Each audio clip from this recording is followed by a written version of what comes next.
Hello mga ka-clay arts, gagawa po tayo ng clay para sa anak natin or sa mga kamamis para banding nyo sa mga anak nyo. Ngayon ay gagawa tayo ng pusa. Ito gagawa muna tayo ng bilog. Mga 4 na bilog ang gagawin natin. Isang bilog na malaki, isang mahaba at isang maliit. Ay gagawa yung puti. Ay gagawa tayo ng 2 mata. Ito yung malaking bilog, gagawa kayo ng shape na pusa. O, yan, lalagyan yung oblong. Yan, ilagay natin ng tail. Tapos, lalagyan natin ng mata. At saka yung mahaba. Gagawin natin yung parang bilog doon sa pinakakatawan niya. Yan, yan. Paikot lang po yan. Madali lang gawin. Tsaka yung 2 puti, lalagay natin sa harap. Parang posible gawing paa. Ayan na. Pak na pak. Meron ka ng pusa. Cutie. Ito. Ang ganda na, diba? Tsaka, ayan na siya. Oh, madali lang pagkagawa mga kamamis. Yan lang po. Cute para sa anak nyo. Yung clay na ginagamit ko yun, pwede siya matuyo. Ito po yung pula. Ang cute siya ng pula. Ang ganda ng mata. Pak na pak. Yan po. Gagawa naman po tayo ng isang, yan. Yung parang teddy bear. Yung gagawin na natin ganyan. Sundan nyo lang. Gagawa. Yan. Tapos lalagyan natin ng mata. Tsaka ilong. Naging maganda na siya. Yan po, mga banding natin ng mga banding natin sa mga anak natin. Pag may time tayo, bumili tayo ng mga ng mga clay art. Pwede rin naman bumili kayo ng modeling clay. Pero yung ibang clay hindi natutuyo. Ito po ay ginagamit kong Let's Go or Do. But ibang clay brand, na maganda siya. Tsaka natutuyo talaga siya. Parang pag natuyo siya, parang ceramic, parang bato. Yan po, yung ginawa nating red. Model natin na pusa, mga kamamis. At ngayon naman ay gagawa po tayo ng bear. Ito po, oblong. Gagawa tayo ng tenga, din kamay, ba din paa. Then, gagawa na tayo ng mata, yung puti at saka itim. Tapos, lagay natin ng mouth na itim. Ito lang po. Ayan, madali lang po ang pagkagawa niyan. Sundan niyo lang po. Pasensya kayo sa kamay ko. Kulubot na. Life is win at 14. Yan talaga. Tumatanda na tayo eh. Malapit na tayo maging 50. Pasensya na. Ganyan talaga, mga kamamis. Yan po, mga kamamis. Yan, nagagawa po tayo ng clay arts para sa mga anak natin. Pag gumawa tayo ng mga clay arts, yan ay maganda para sa mga bata at gagayahin nila. Ito po yung pusa na itim na ginawa natin. Cutie, pak na pak. Mga kamamis, yun po ay pusa. Yan, pusa na parang dug. Ganda talaga siya. Yun, marami na po ako nagawa, mga kamamis. Yan, 3. Tantalizing eyes pa. Tapos, nagawa po naman tayo ng isang, ito po yung nagawa ko yung pula na nakaupo. Yan, na nakatingala sa kawalan dahil walang pera. Ganyan talaga ang buhay. Weather lang yan. Ito naman po yung elephant natin, mga clay arts, mga kamamis.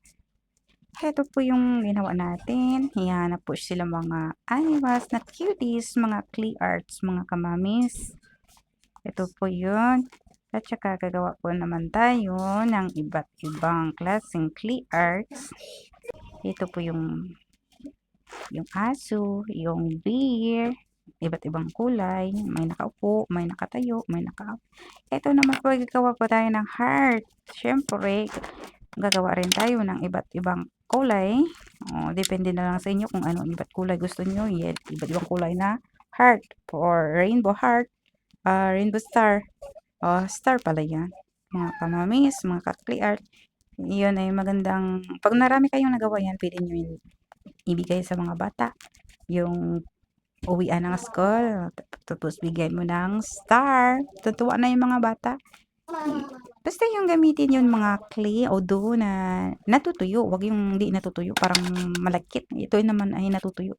Medyo may kamahalan lang. Pwede na yan. Pang souvenir sa mga bata. Ito po, ito yung gawa tayo ng heart. Siyempre, gumamit tayo ng mga modeling shapes para heart na heart talaga yung pagkagawa. Yan po, lalagyan na ng mata, tsaka ng ilong. Oh, yan po, pak na mga ka-clay arts. And then, gagawa rin pa tayo ng trees na nakahiga ang isang teddy bear.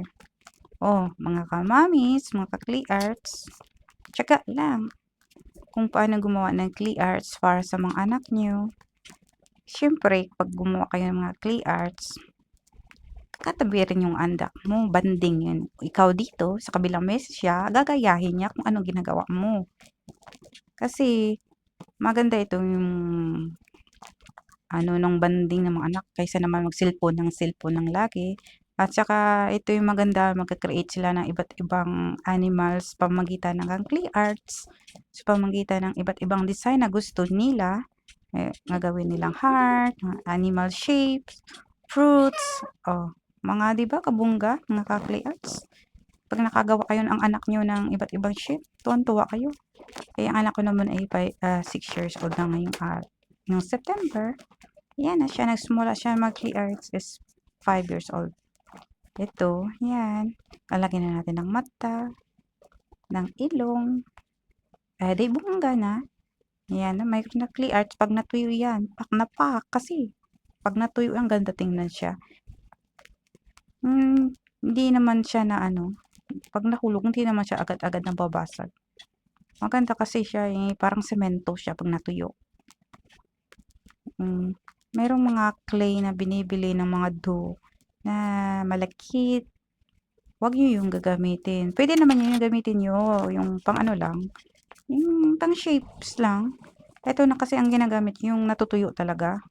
Pag gumawa ka, kayaan, gawin mo na agad pag nabuksan mo kasi pag matagal natutuyo siya. Parang sang semento. Yan, ang ganda siya. Ang ganda siya igawin mga pang keychains, pwede siya ibenta. Hindi siya na kumbaga hindi yung iba kasing clay na hindi matutuyo, malagkit. Yan yung binibili ko, yung Branado, Let's Go, yung Lonely Tune, ay iba-ibang brands na medyo may kamahalan pero ang ganda ng niya, hindi siya toxic. Mayroon mga clay na matoxic, gagamitin yung mga pili kayo ng clay na hindi may toxic naman para sa mga bata. It's okay. Ito naman yung rabbit ginawa ng anak ko. Syempre yung natutuwa din ako, marunong na siya. Yan po. Kahit hindi kagandahan, at least mayroon nakagawa siya ng mga iba't ibang shape na animals. Yan. Sa mga napapanood niya sa YouTube, kaya niyang gayahin. Ito po siya, cutie. Ito naman yung niya, yung baka daw, Mr. Cow. Yan, with crescent moon. Si Mary Casio ay crescent moon. Nilagyan niya ng crescent moon na dilaw. Ito naman yung pula na, sabi niya, aw daw, dog. Mr. Dog. Ito naman yung elephant na may puti sa katawan, parang may kesong puti. Ito naman yung dog niya. May heart sa gitna. At ito naman yung laying. Sabi niya, teddy bear lay down in the left of the tree. Ito naman si Mama Bear, si Baby Bear. Si Mommy, si Daddy, at si Baby Bear. Natutuwa ako sa gawa niya. Marunong na siya. Ito naman yung isang si Mr. Froggy. At saka, syempre, hindi mawawala yung siya daw yan. Si Baby Dada. Fatima. Siya daw yan. At saka naman, syempre, gagawa din na siya ng yummy cookies. Ito naman yung si Teletubbies. Ito naman yung mga iba't ibang klasik ulo na ginawa niya yung Mr. Vanish. Tawag niya. Hi mga ka-clears, ito naman yun. Napadami ng gawa namin sa araw na ito. Mga ka-clears, mga kamamis. Banting with your kids. Maganda talaga magbanding mga kids pag may time kayo. Siyempre, kaysa naman mag-telepon ng telepon, mga cellphone, mga gadgets ang gagamitin nyo. Para sa anak nyo, ito na lang, mag-clay art kayo dalawa at maglibang. Ganyan, nakagawa na kami ng iba't ibang kulay na animals. Mayroon tayong birds, bear, dog, butterfly, cat. Oh, o 'di ba bongga? At saka, matutuyo naman 'yan. 'Pag natuyo, nilagay niyo na lang sa garapon. Puwede niyo ipamigay sa mga bata sa labas. Oh, ganda. Oh, cutie. Part of bonding, mother and daughter bonding talaga. Yan po, mga ka-clay arts. Meron po tayong iba't ibang kulay na ginawa ng mga clay para sa mga babies natin. Ito po na siya, oh. Tingnan mo yung gawa ng anak ko. Gumawa siya ng donut daw. Nilagyan ng mata. Siyempre, gagawa mo na siya ng round, nilagyan ng mata, tsaka ilong, tsaka rice. Yan, si Star, siya ang gumawa niyan. Ito naman ay yung si Bibi Dada. Ito naman daw ay yung at penguin daw tawag niya. Ito naman si Bear, Angry Bear. At ito naman daw si Cutie Star.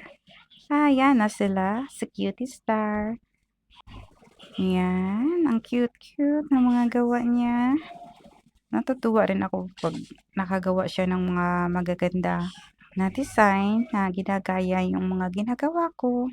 Siyempre, mother tayo, na-appreciate natin gawa ng anak natin. Siyempre, bata pa yan. Sa next na year, kagawa na siya ng magagandang design. Habang bata pa, tuwan natin. Kaysa naman babad sa telepon. Ito, pang clay arts. Maganda para sa mga bata. Nakakatuwa yung mga ginagawa niya yan. Tingnan mo naman, pack to pack yung red. Tawag niya daw yan si, ano ba tawag niya? Basta ang ganda yung, ano niya, yung Prague. Yan, si Moya, tawag niya dyan. Si Moya, tsaka si Dog. Yan po. Parang mga little cookies, sabi niya. Yan, siyang gumawa niyan. Thanks for watching, mga guys, mga kamamis, mga clears. God bless you all. Thank you.